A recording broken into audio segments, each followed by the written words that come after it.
Hello, good morning students. This is Rajesh Yadav and you are watching an educational YouTube channel created by SBM Senior Secondary School, Bhadra Junjala. Students, as we all know that this is a very critical time for each and everyone's life. So stay at home and be safe. But don't waste your time sitting at home. Study hard through online classes or through YouTube videos for the further examinations.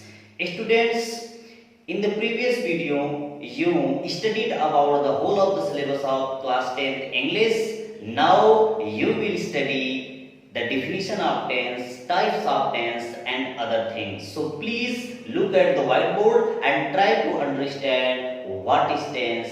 Please look. तो यहाँ पर आपको English class 10 definition tense को आप जानते ही हो। Tense को हिंदी में क्या कहते हैं? काल। तो डिफिनीशन लेके चलते हैं। सबसे पहले डिफिनीशन को जानना जरूरी है। तो डिफिनीशन में आपका आ जाएगा tense shows the time of an action and degrees of its completeness। गौर से देखना, टेंस काल सोस दिखाता है टाइम समय को, ऑफ ताकि की, एंड किसी एक्शन कार्य के, एंड और डिग्रीज अवस्थाओं को, ऑफ इट्स इसके, कंप्लीटनेस पूर्णता को। टेंस किसी कार्य के समय को दिखाता है और इसके पूर्णता की अवस्था या सीमा को भी दिखाता है। अब यहाँ पर ध्यान देना कि 3-4 चीजें इसमें आएंगी जो आपको मुख्य रूप से समझनी है। सबसे पहले हम ले लेते हैं टाइम को, फिर ले लेते हैं एक्शन को, फिर ले लेते हैं डिग्रीज को, फिर ले लेते हैं कंप्लीटनेस। एक चीज ध्यान देना, यहाँ पर इट्स लगा हुआ है। इट्स यहाँ पर किसके लिए आया है? ध्यान देना, इट्स किसके लिए आया है? एक्शन के लिए आया है। तो यहां पर टाइम को फर्स्ट ऑफ ऑल हम लेते हैं टाइम को, ठीक है। सेकंड पे हम कर लेते हैं एक्शन को, थर्ड पे कर लेते हैं डिग्रीज को, और फोर्थ पे कर लेते हैं कंप्लीटनेस को।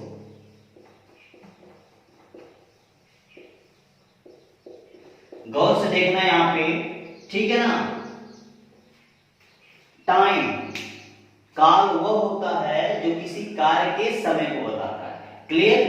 पहले भी बताया जा चुका है, कार्य रहेगा समय रहेगा, ठीक है ना। तो फिर उसके बाद and degrees of its completeness, और उसकी अर्थात कार्य की, ठीक है, पूर्णता की सीमा को बताता है कि कार्य कहां तक पूरा हो गया है। हम इसमें गौर से देखेंगे, एग्जाम्पल बाय एग्जाम्पल हम उसको समझेंगे कि ये चारों चीजें इसमें फिट बैठ रही हैं कि नहीं बैठ रही हैं। जब तक डिफिनीशन टैली नहीं खाता है, ठीक है ना, उस टॉपिक से, तब तक हम उस टॉपिक को सही नहीं मानेंगे। अब टाइम यहाँ पर आया है, एक्शन आया है, डिग्रीज आया है और कंप्लीटनेस। तो आप यहाँ पर हिंदी में भी देख लीजिए समय, ठीक है। यहाँ पर आप इसको जानते हैं कार्य, और डिग्रीज मीन्स अवस्था या सीमा, ठीक है ना। फिर उसके बाद पूर्णता। 2-3 एग्जांपल लिखेंगे और समझ में आ जाएगा। जैसे यहां पे लिख देते हैं Ram is playing now, first. Second कर लेते हैं श्याम हैज स्लेप्ट। थर्ड कर लेते हैं सीता sang a song, और फोर्थ कर लेते हैं they have been running for an hour, ठीक है, बहुत सारे एग्जांपल्स हैं। अब दोस्त देखिएगा, इस डिफिनेशन को हम टैली करते हैं। हमको डिफिनेशन से जो मुख्य बातें थी वो हमने निकाल लिया। पहला था टाइम, दूसरा एक्शन, तीसरा डिग्री और चौथा कंप्लीटनेस। चारों को हम यहाँ लिख दिए हैं। अब हम एग्जांपल देखेंगे। Ram is playing now, Ram इस समय खेल रहा है। राम इस समय खेल रहा है, इस समय खेल रहा है। ये तो सेंटेंस खुद टाइम को बता दिया। अब हमें टाइम ढूंढने की जरूरत है। देखिए, लेकिन सबसे बड़ी बात, ये चारों जो सेंटेंस हैं, हमको ये देखना है कि जो टेंस की परिभाषा है उससे टैली खा रहा है कि नहीं, इसलिए हम इस चीज को देख रहे हैं। तो यहाँ पर Ram is playing now, Ram इस समय खेल रहा है। When is Ram playing, Ram कब खेल रहा है, तो आपको आंसर मिल जाएगा इस समय। अब इस समय दुनिया जानती है, ठीक है ना, इस समय दुनिया जानती है कि इस समय किसको दिखाता है, प्रेजेंट। ध्यान से देखना, इस समय मतलब प्रेजेंट को, वर्तमान समय के कार्य को दिखाया है। तो कार्य कौन सा हो रहा है, यहां पे कार्य कौन सा है, प्लेइंग। ठीक है ना। तो पहला काम टाइम, तो टाइम बता दिया टेंस, देख लीजिएगा टेंस यहां पर टाइम बता दिया। टाइम क्या बताया, प्रेजेंट, कि यह जो काम हो रहा है प्लेइंग यानी खेलने का, वह किस समय हो रहा है, प्रेजेंट में, न कि पास्ट में, न कि आने वाले फ्यूचर में होगा। ध्यान दीजिएगा। अब यहाँ पे जो नाउ शब्द लगा है खुद टाइम बताता है। अगर वो न भी लगा रहता तब भी प्रेजेंट होता, राम खेल रहा है मतलब अभी भी खेल रहा है। अगर नाउ नहीं भी रहता है ऑफ टाइम, तब भी ये क्लियर था कि प्रेजेंट टेंस में है। तो एक्शन आपका प्लेइंग हो गया और टाइम आपको मिल गया प्रेजेंट। कंफर्म, दो चीजें कंफर्म हो गई, एक हो गया टाइम, एक हो गया एक्शन। टाइम हमको मिल गया प्रेजेंट टाइम यानी वर्तमान समय में खेल रहा है, और एक्शन हमको मिल गया कौन सा, प्ले, खेलने का। अब दूसरी बात आती है कि एक दो चीजें हो गई, और अवस्था, ये अवस्था क्या होता है, ध्यान देना। अवस्था जैसे आप समझ लो कि राम अभी खेल रहा है, यह उसकी अवस्था है कार्य करने की, अर्थात वह कार्य अभी पूरा नहीं हुआ है, इसको कहते हैं अवस्था। अगर काम मान लीजिए पूरा हो जाता तो हम कहते हैं वह कार्य पूर्णता की अवस्था में है। यहाँ पे कार्य जारी है, अपूर्णता की अवस्था में है। तो यहाँ पर डिग्रीज, इसी को हम डिग्रीज कहते हैं, ठीक है, इसी को हम सीमा भी बोल सकते हैं, अवस्था भी बोल सकते हैं। तो इस सेंटेंस में जो डिग्रीज है, कार्य की जो अवस्था है वह कंप्लीट नहीं है। लो भाई, टेंस टाइम भी बता दिया, एक्शन का, एक्शन तो बता ही रहा है, फिर उसके बाद डिग्री भी बता दिया, किसका, इसी एक्शन का डिग्री, मतलब उसी कार्य की अवस्था कि किस हद तक पूरा है। राम अभी खेल रहा है, अभी खेला कहां है, अभी तो बल्लेबाजी कर रहा है, अभी चौके छक्के लगाएगा, जब आउट हो जाएगा तब बैठेगा डगआउट में। तो यहां पर प्लेइंग एक कार्य है, उस कार्य की अवस्था को बता दिया डिग्रीज। तो डिग्रीज, टाइम, एक्शन तीनों किससे रिलेट करते हैं, टेंस से। याद रखिएगा, अगर इसको आप हटा देंगे टाइम का कोई संबंध ही नहीं होगा। जैसा कि मैंने आपको बताया था कि टाइम का टेंस से संबंध होते हुए भी अलग होते हैं, लेकिन संबंध होता है खाली इनके खाते, ये हट जाए टाइम खत्म। तो यहाँ पे इस प्रकार से हम तीन चीजों को देखते हैं। अब कंप्लीटनेस, वही बात आ गई है, कार्य पूर्ण है कि अपूर्ण है, आपको कैसा लगता है, सेंटेंस को जरा पढ़िए, अपने मन में पढ़िए प्लीज, एक बार आप इसको रिपीट करिए कि Ram is playing now, Hindi देख लीजिए, राम अभी खेल रहा है। कैसा लगा, अभी खेल रहा है मतलब अभी स्टार्ट कर रहा है अपने बल्लेबाजी को या किसी भी खेल में, तो यह काम कंप्लीट नहीं है। तो लो भाई, कंप्लीटनेस को भी आगे देख लो, आपको समझ में आ रहा है, ये चारों चीजें कार्य को डिनोट कर रही हैं। अब देखिए, कार्य तो है ही, कार्य के समय को, कार्य की अवस्था को, कार्य की पूर्णता को, कार्य अपने आप वहां पर है। तो तीनों चीजें आपको यहां मिल गई। अब दूसरा सेंटेंस है, श्याम है स्लेप्ट, श्याम सो चुका है, यानी श्याम सो चुका है। सोना भी एक कार्य है, ध्यान दीजिएगा, सोना भी एक कार्य। सोना, मैं गोल्ड की बात नहीं कर रहा हूं, उसे स्वर्ण बोलते हैं, वह नाउन होता है, मटेरियल नाउन। यहां पर यह slept third form of the verb है, जो कि स्लिप से बना हुआ है। तो यहाँ पर श्याम सो चुका है, अर्थात वह जाग नहीं रहा है, वह सो चुका है। इससे दो बातें निकल के आती है। जैसे श्याम सो लिया है, सो लिया मतलब 2 घंटे सो लिया है, अब उठ के बैठा हुआ है, मुंह वगैरह धो रहा है। एक बात तो ये हुआ, श्याम हैज स्लेप्ट, यही बात आएगी। अगर कहोगे श्याम सो रहा है तब तो अभी भी सो रहा है, लेकिन श्याम सो चुका है, अब उसे सोने की जरूरत नहीं है। तो यहाँ पर जो कार्य है कौन सा है, सोने का। अब सो चुका है। अब यह वीक प्रेजेंट टेंस है, ध्यान देना, ये भी प्रेजेंट टेंस है, प्रेजेंट परफेक्ट को बताता है। लेकिन प्रेजेंट परफेक्ट में कार्य कुछ समय, ठीक है, पहले बीते हुए समय में हो चुका होता है और उसका प्रभाव जो होता है वो वर्तमान समय में दिखता है। जैसे आपको दोपहर में डेली 2 घंटे सोना होता है, तो आप 2 घंटे जब सो लिए तो आपने तो सोने का काम पूरा कर लिया, अब आपको कहां सोना है। तो वही कार्य है कि श्याम है स्लेप्ट, श्याम सो चुका है, अब उसे सोने की जरूरत नहीं है। हाँ, जो सोया वो पास्ट में चला गया, लेकिन उस पास्ट का प्रभाव वर्तमान में यह होता है कि उसे अब सोने की जरूरत नहीं है। जैसे मैं खाना खा चुका हूं, अभी अभी खाना खा चुका हूं, तो खाना खा चुका हूं मतलब तुम्हें पास्ट में चला गया, 10 मिनट 20 मिनट पहले हो गया होगा। लेकिन वर्तमान प्रभाव उसका यह है कि अब मुझे भूख नहीं है, 20 मिनट पहले खाया था, ये पास्ट में चला गया, लेकिन वर्तमान प्रभाव उस खाने की क्रिया का हमको यह मिल रहा है कि हमारा पेट भरा हुआ है, इसलिए प्रेजेंट परफेक्ट में होता है। ध्यान देना, डिटेल में बताएंगे आगे। तो यहाँ पर कार्य आपका सोने का है, समय आपको मिल गया प्रेजेंट परफेक्ट का यानी वर्तमान काल का, और अवस्था मिल गई पूर्णता की। ध्यान दीजिएगा, डिग्रीज ऑफ इट्स कंप्लीटनेस, उस कार्य की अवस्था जो हमको मिली वह कैसे मिली, पूर्णता की मिली।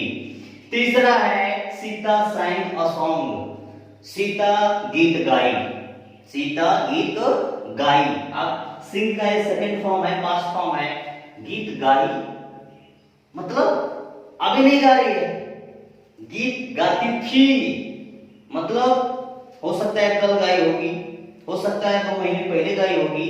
यह कार्य क्या दिखा रहा है आप समझिएगा। यहाँ पर अभी तो 2 प्रेजेंट मिले, Sita sang a song, Sita गीत गाती थी या गाई, दोनों एक ही है। तो यहाँ पर जो sang वर्ब आपकी है, जिसको आप वर्ब बोलते हो, तो यहाँ पे जो वर्ब है सेकेंड फॉर्म का, वह किस कार्य को दिखा रहा है और किस समय को दिखा रहा है, गाने के कार्य को दिखा रहा है और समय दिखा रहा है कि समय यह बीत चुका है। किसमें चला गया, गाई, गाती थी, अब नहीं गा रही है, हो सकता है आगे गायो बात की बात है, लेकिन सीता गीत गाती थी, तो अब टाइम हमको मिला पास्ट टेंस का, बीत गया। अब कार्य की अवस्था को अगर हम देखें, अवस्था देखेंगे तो इसमें भी कार्य पूरा हो चुका है, परफेक्ट टेंस नहीं है लेकिन कंफर्म नहीं है, इंडेफिनिट है। इंडेफिनिट का मतलब होता है अनिश्चित, वो उसकी आदत होगी, हो सकता है उसका गाने का मन किया होगा, गाली होगी, और हो सकता है न भी गाई हो, लेकिन एक बात कह दी गई है उसकी आदत के अनुसार कि सीता गीत गाती थी या सीता गीत गाई, लेकिन पास्ट टेंस में चला गया है। अगर गाई होगी तो काम तो कंप्लीट हो गया, तो वहां पर भी पूर्णता को दिखा रहा है। वैसे पूर्णता को जो कंप्लीट दिखाता होता है परफेक्ट टेंस, जैसे सीता है संग सॉन्ग, गा चुकी थी, इसमें आप टोटली 100% कंफर्म हो कि सीता गाना गा चुकी है, मतलब कुछ समय पहले। लेकिन यहाँ पे अभी आप कंफर्म नहीं हो, इसीलिए तो इंडेफिनिट कहते हैं। आदत है, हो सकता है आदत छूट गई हो, न गई हो, इसलिए इसको इंडेफिनिट या सिंपल पास्ट बोलते हैं। लेकिन हाँ, अगर गई होगी तो काम पूरा हो गया होगा, टाइम हमको मिल गया पास्ट का, यानी भूतकाल में गई। They have been running for an hour, ध्यान दीजिएगा, इसको आर पढ़ते हैं, आर, हावर में एक्स साइलेंट है, तो दे हैव बीन रनिंग, वे दौड़ रहे हैं, फॉर एन आवर, 1 घंटे से, मतलब 1 घंटे काम पूरा हो गया है। कितने घंटे, 1 घंटे, अभी दौड़ना कितना है, 4 घंटे, मतलब 4 घंटे अभी दौड़ेंगे तो काम हो सकता है कंप्लीट हो। लेकिन अभी ये सेंटेंस यही बता रहा है प्रेजेंट टाइम में कि अभी भी दौड़ रहे हैं।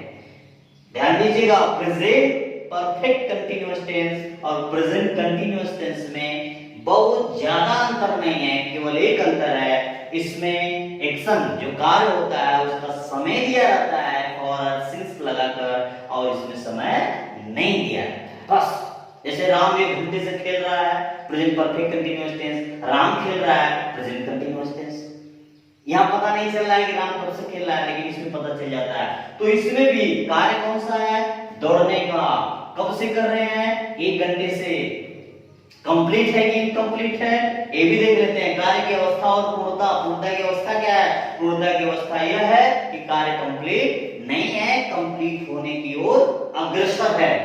अगर वह लगातार दौड़ते रहेंगे तो हो सकता है कि काम पूरा हो जाए।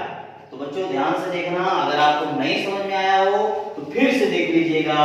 टेंस वह होता है जो किसी कार्य के समय को बताता है और उस कार्य के पूर्णता के सीमा को, अवस्था को भी दिखाता है। तो यहाँ पर मैंने सेंटेंस लिखा, एग्जांपल लिखा, Ram is playing now, Ram अभी खेल रहा है, तो काम हो रहा है, अर्थात काम अभी पूरा नहीं है। पूर्णता को दिखा दिया, इस पूर्णता की अवस्था दोनों एक ही है, अवस्था है कि यह पूरा नहीं है, और कार्य आपको मिल गया प्लेइंग, और समय आपको मिल गया प्रेजेंट, क्योंकि काम अभी भी जारी है।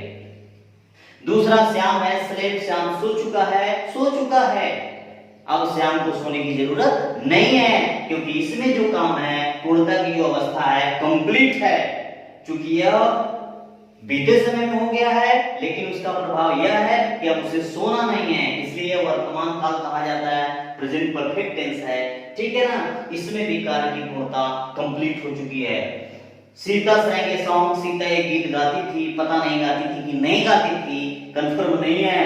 तो यहाँ पर भी sang आपका एक्शन हो गया, टाइम पास्ट हो गया, क्योंकि गाती थी। कार्य अगर गाती थी तो पूर्ण है, नहीं गाती थी तो अपूर्ण है, आप कंफर्म नहीं हो।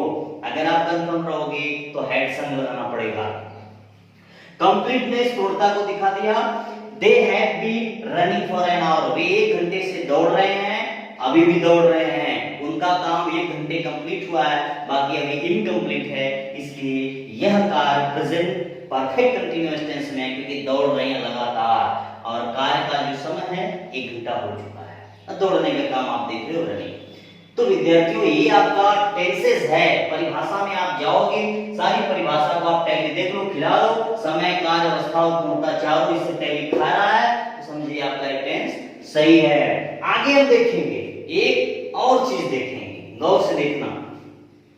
इसी डिफिनीशन को हम एक अन्य तरीके से, यानी दूसरी डिफिनीशन लेकर हम देखते हैं।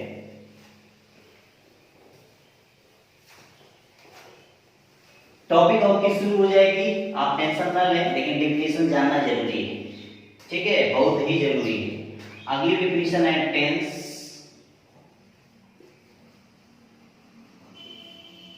changes the form of a verb to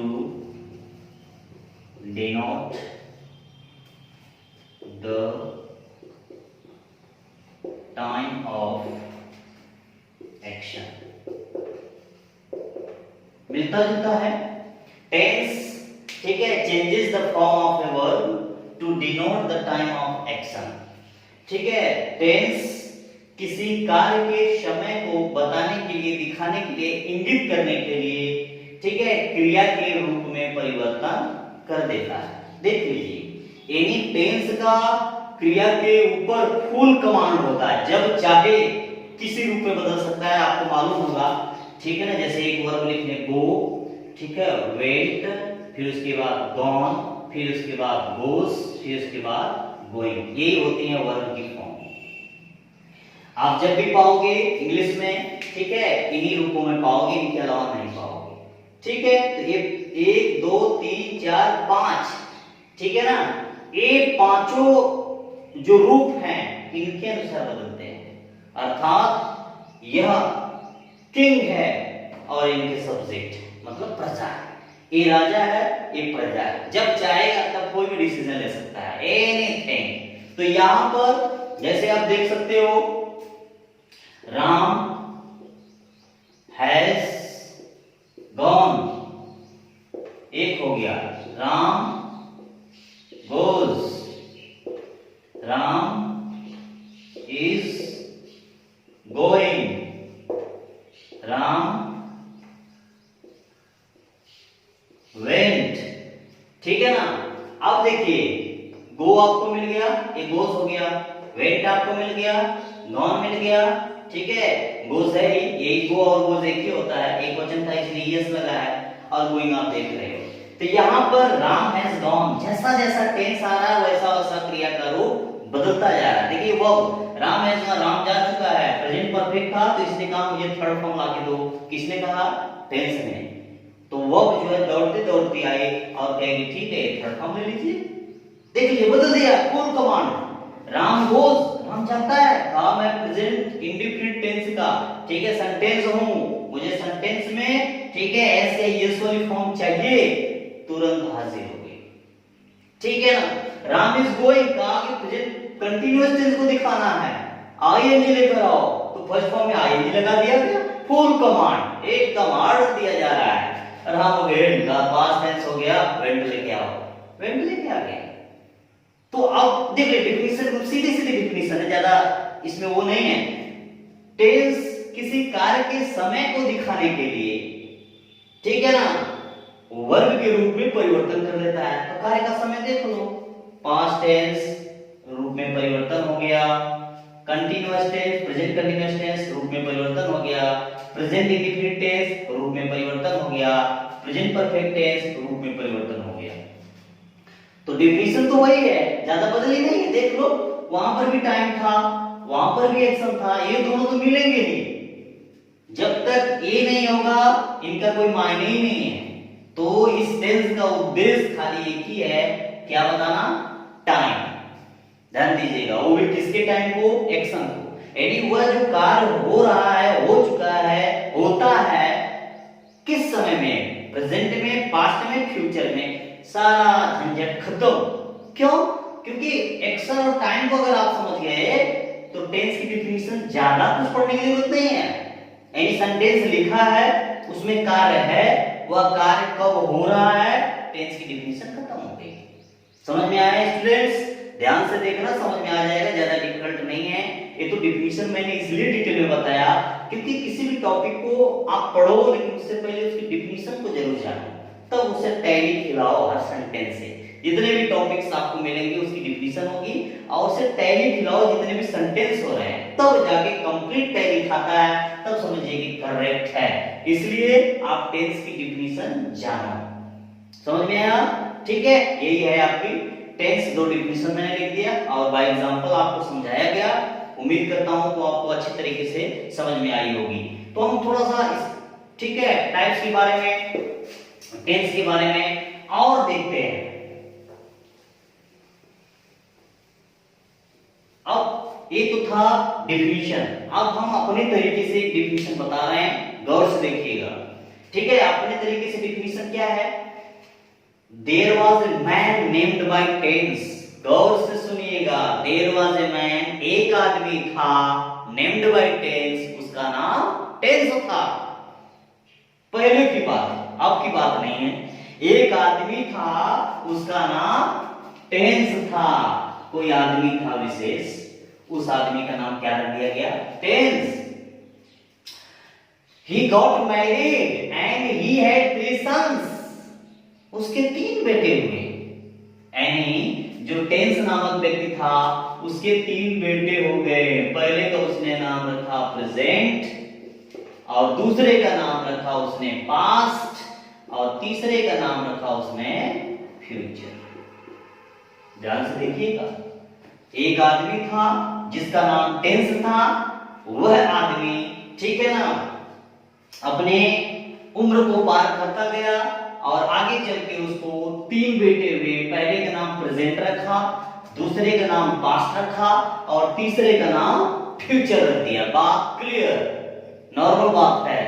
अब आगे बात आती है कि जब ये 3 बेटे हुए तो इन 3 बेटों के साथ, सभी जानते हैं बेटों के साथ पिताजी का नाम अवश्य होता है, कहीं भी नहीं होता है तो दिक्कत होती है।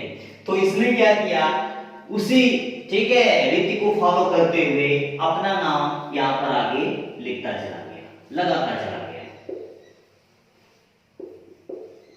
देख लीजिए, अब ये हो गया प्रेजेंट टेंस, ये हो गया पास्ट टेंस, ये हो गया फ्यूचर टेंस।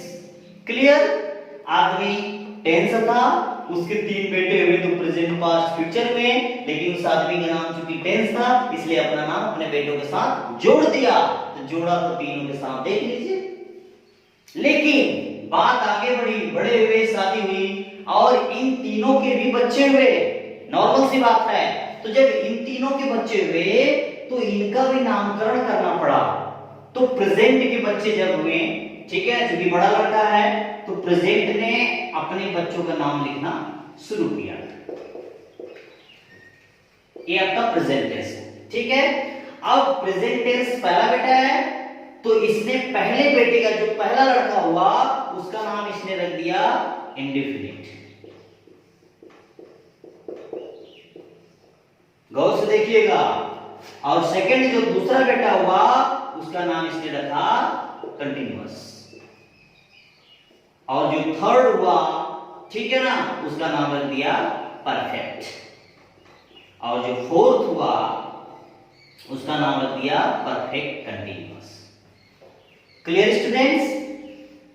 टेंस आदमी का नाम है, 3 बेटे पैदा हुए, प्रेजेंट पास्ट फ्यूचर, ठीक है। आगे चल के प्रेजेंट के 4 बच्चे हुए, तो चारों बच्चों का नामकरण जब किया तो पहले का नाम रखा इंडेफिनिट, दूसरे का कंटिन्यूअस, तीसरे का परफेक्ट और चौथे का परफेक्ट कंटिन्यूअस टेंस। अब देखिए बात बचती है कि पिताजी का नाम हमारे साथ जुड़ा था, ये पिताजी, ये बेटा। तो इसने कहा जब मेरे बेटे हुए हैं 4 तो मैं भी अपना नाम जोड़ूंगा, क्योंकि मैं भी बाप बन गया हूं। तो जब बाप बन गया तो इसने क्या किया, जहां पिताजी का नाम अर्थात इसके पिताजी का नाम जहां लगा था वहीं छोड़ दिया, ठीक है ना, वहीं छोड़ दिया, मतलब अपने को आगे कर दिया, बीच में अपने लड़के को कर दिया और लास्ट में कर दिया दादाजी को, क्योंकि बुढ़ापा आ गई है। तो यहां पर इसने किया प्रेजेंट इंडेफिनिट टेंस, यहां किया प्रेजेंट कंटिन्यूअस टेंस, यहां किया प्रेजेंट परफेक्ट टेंस, यहां किया प्रेजेंट परफेक्ट कंटिन्यूअस टेंस। लो भाई, बाप बेटा दादाजी, इनके दादाजी, ठीक है, बाप बेटा दादाजी, बाप बेटा दादाजी, बाप बेटा दादाजी।